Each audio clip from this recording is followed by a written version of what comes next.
Olá, gente! A aula dessa semana vai ser sobre a estruturação de parágrafos por meio do tópico frasal. Vamos definir primeiramente o que é a palavra tópico. Tópico é o que? Algo que está em destaque. É algo principal de alguma coisa. É algo que em tese, aparece primeiro. Portanto, o tópico frasal é o que? Aquela frase mais importante de um parágrafo, ou seja, cada bloquinho do texto ele tem que ter um tópico frasal e a partir desse tópico frasal nós vamos criar ideias que sejam menores, ou seja, que sejam acessórias para essa ideia maior. O que são as tais ideias menores? São aquelas ideias que explicam, que elas expandem o significado ali no tópico frasal, ali naquela ideia principal. Como é que a gente vai descobrir isso? Vamos ler um texto e aí vocês verão que esse texto ele tem os seus parágrafos estruturados por meio do tópico frasal em cada um deles. Tranquilo? Vamos lá então. A faca é o mais antigo dos talheres. O Homo erectus, que surgiu na Terra há 1,5 milhão de anos, criou o primeiro objeto cortante semelhante a uma faca, feito de pedra e utilizado para caça e defesa. Por volta de 3000 a.C., na Idade do Bronze, o utensílio passou a ser produzido a partir desse metal e servia tanto para matar quanto para descascar frutas. Qual é o tópico frasal deste parágrafo? Que a faca é o mais antigo dos talheres e foi criada há tanto tempo por um ancestral nosso, que é o Homo erectus aqui, ó. O Homo erectus, o tópico frasal está aqui, ó. O primeiro objeto cortante, faca. Aí depois temos uma ideia, o que? Subjacente, ou seja, que há um vínculo, que ela se esfrega nessa outra. Ela é menos importante, mas ela expande o sentido dessa mais importante por meio de alguma informação interessante, mas acessória. Outro parágrafo, aí vai ter uma mudança de tópico frasal, mas ainda mantém o que? Um vínculo de sentido. Ó, de acordo com relatos, o garfo surgiu no século XI, quando um membro da corte de Veneza, na Itália, casou-se com uma princesa de Bizâncio, na Grécia Antiga. No enxoval, ela trouxe um objeto pontudo com 2 dentes, que usava para espetar os alimentos. Aos poucos, os membros da nobreza e do clero começaram a adotar o talher, mas somente no século XIX o garfo se tornou popular. Tópico frasal deste parágrafo: o surgimento do garfo. Que aí, a partir disso, vem informações, né, trazendo toda a história do garfo, até ele se tornar popular, viu? Ele começa por ordem cronológica, quando o garfo surgiu, por quem surgiu, quem o popularizou e quando ele se popularizou. Vocês estão vendo que tem uma hierarquia de informações, ou seja, um grau de importância de informações. Já a história da colher mostra registros arqueológicos de artefatos semelhantes com mais de 20 mil anos, feitos de madeira, pedra e marfim. No início era parecida com uma concha e de uso coletivo. Aí o terceiro parágrafo vai falar sobre a colher. Então cada parágrafo tem um tópico frasal, que é o quê? Os talheres, faca, garfo, colher. A faca, por ser o mais antigo, ele é o que começa, né, abrindo o texto. Depois vem o garfo e depois a colher. Né? Vamos aos exercícios então. Ó. Na passagem, o Homo erectus, que surgiu na Terra há 1,5 milhão de anos, criou o primeiro objeto. Registra-se a presença de um verbo transitivo direto. Quem? Lembra que verbo transitivo é aquele que tu não pode colocar um ponto final depois dele. Né? Temos o verbo criou. Quem cria, ó, o Homo erectus criou. Tá, mas quem cria, cria algo. Então é esse que é o transitivo direto. Tranquilo? Assinale V verdadeiro ou F falso para as afirmações baseadas no conteúdo do texto. A colher ao surgir, servia para uso de apenas uma pessoa? Não. Era em formato de concha e uso coletivo, que é o contrário de pessoal. Quando o Homo sapiens surgiu, todos os talheres já existiam? O garfo, faca e colher, sim, verdadeiro. A é falsa, tá? B verdadeira. Foi o Homo erectus que concebeu a faca. Sim, foi o Homo erectus que fez um objeto para cortar e para descascar. Verdadeiro. O garfo foi primeiramente utilizado pela aristocracia, classe social privilegiada. O garfo. Claro, ó. Princesa, membro da corte, o que? Classe social mais alta, verdadeiro também. Temos apenas uma falsa, tá bom? Então temos ali a ideia de tópico frasal, como eu expliquei, e aí o exercício para vocês fazerem. Ó. Leia os parágrafos abaixo e diga qual o tópico frasal deles. Ó. O derretimento das geleiras no Ártico está diretamente relacionado às mudanças climáticas. Isso porque a grande emissão de gases de efeito estufa tem provocado o aumento da temperatura em todo o globo, alterando a dinâmica de inúmeros ecossistemas. Tópico frasal disso aí qual é? Derretimento das geleiras associado às mudanças climáticas. Quase sempre a primeira frase aqui demonstra o tópico frasal, mas a gente pode colocar esse tópico frasal na última frase. Aí nós podemos falar sobre o assunto, né, explicando todas as suas divisões, e aí chega no final, a gente resume tudo e põe no tópico frasal. Isso no parágrafo, né? Não há ligação direta entre a violência urbana e a pobreza ou o racismo. Suas raízes estão lançadas, na verdade, sobre uma sociedade desigual, que privilegia uma minoria, deixando todos os demais à margem da sociedade, distante de oportunidades iguais.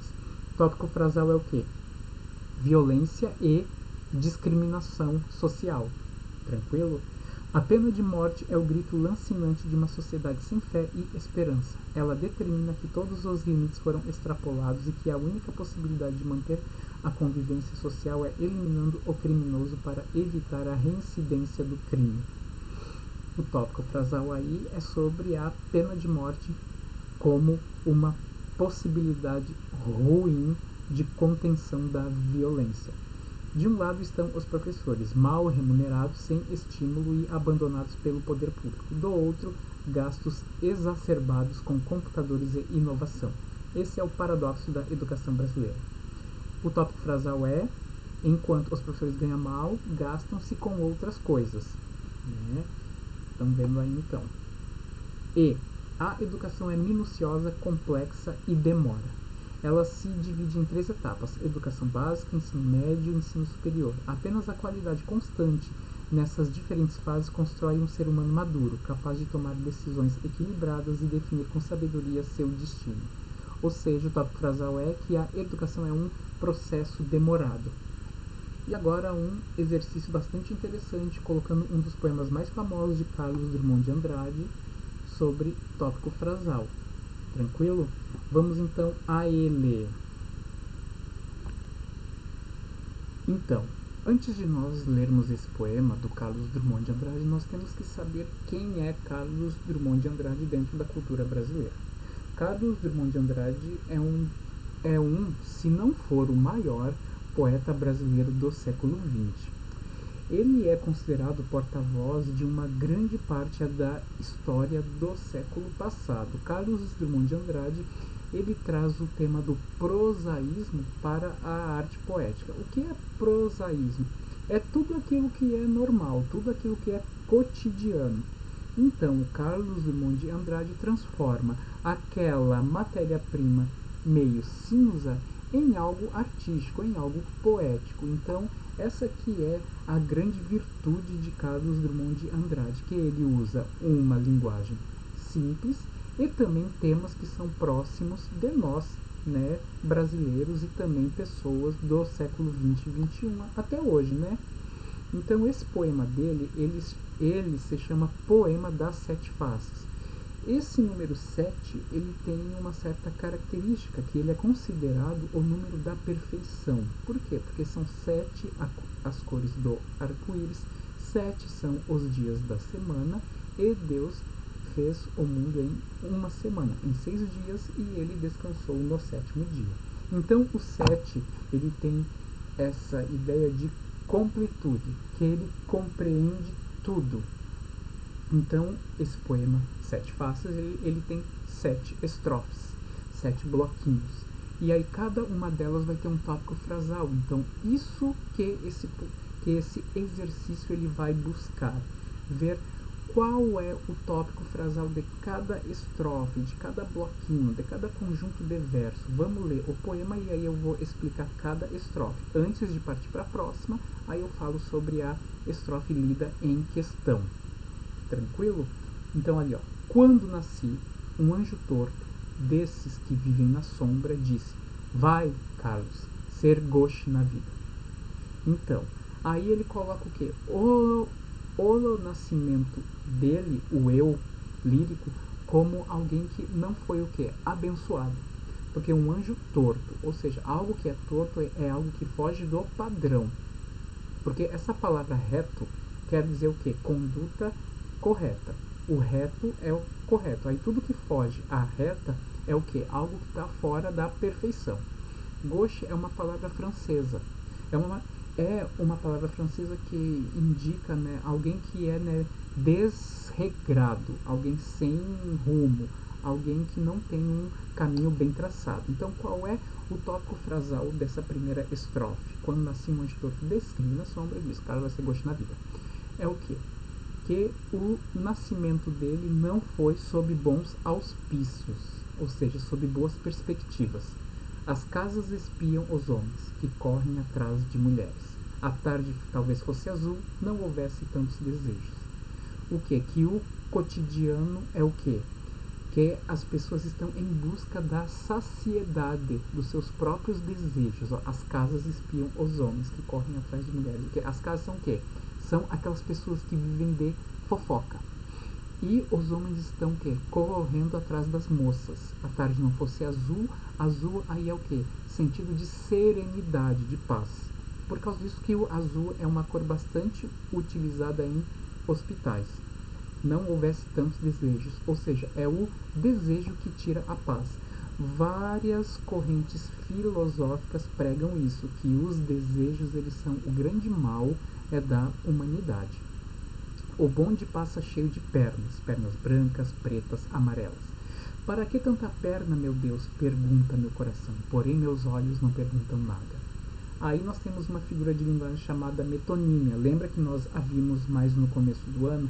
Metonímia é quando tu troca uma palavra pela outra, sendo que entre ambas há uma contiguidade de sentido, ou seja, há uma relação forte, uma relação imbricada, carnal, entre essas duas palavras.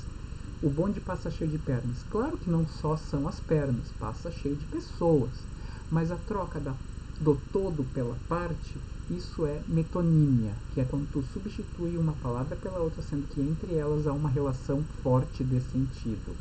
Então, há pernas de várias etnias, né? Pessoas brancas, amarelas, pretas. Para que tanta perna, meu Deus? Pergunta meu coração. Aí o coração é o quê? É o eu do poeta, é a consciência dele que está perguntando. Porém, os olhos apenas seguem. Os olhos eles estão vidrados nas pernas. Então, qual é o tópico frasal dessa terceira estrofe? Que há um sem número de pessoas que provocam o eu lírico do poeta. O homem atrás do bigode é sério, simples e forte. Quase não conversa, tem poucos raros amigos. O homem atrás dos óculos e do bigode. O óculos e o bigode, mas quer dizer o quê? Alguém já maduro, alguém que tem uma certa maturidade. O homem atrás do bigode é o quê? É aquela pessoa que está para censurar na sociedade. É meio que o superego.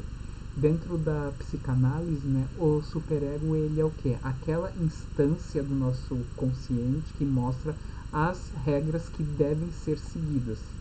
Então, o homem atrás do bigode ele é o símbolo das regras a serem seguidas. Ou seja, aquela pessoa que apenas dita a regra, ela é uma pessoa de poucos amigos, fechada. Então, isso é o tópico frasal dessa estrofe, que as regras estão aí apenas para serem cumpridas, não para serem, né, discutidas. Por quê? Porque elas não permitem aproximação. Meu Deus, por que me abandonaste se sabias que eu não era Deus, se sabias que eu era fraco? Aí há uma paráfrase, é uma intertextualidade com a frase que Cristo tenha falado na cruz, quando ele, antes dele expirar, antes de ele morrer. Porque ele pergunta, ó Pai, por que me abandonaste? Então, o eu lírico do poeta se põe como alguém preso aqui na terra com toda a carga de sofrimento. Então, o homem aí, o tópico frasal dessa estrofe é o quê? Alguém que se nega a suportar todo o sofrimento da terra. Mundo, mundo, vasto mundo. Se eu me chamasse Raimundo, seria uma rima, não seria solução. Mundo, mundo, vasto mundo, mais vasto é o meu coração. Ou seja, dentro do homem parece que é tão pequeno, mas tem uma vastidão de áreas que não são exploradas claramente. Isso que essa estrofe diz quanto ao seu tópico frasal. Eu não devia te dizer, mas essa lua, mas esse conhaque botam a gente comovido como o diabo. Então, ele para pensar nas coisas da vida, por quê? Por causa da lua, que é o que? Uma noite enluarada, uma noite sensível, poética, e o conhaque, né? Aquela bebidinha, né? A que muitas pessoas se entregam. Então, ele está mais sensível por causa do ambiente e também por causa da ingestão da bebida. Então, o tópico frasal é o quê? Que há certos momentos em que nós ficamos mais o quê? Sensíveis, mais comovidos. Tranquilo? Espero que tenham gostado e procurem mais coisas sobre o Carlos Drummond de Andrade, vale muito a pena.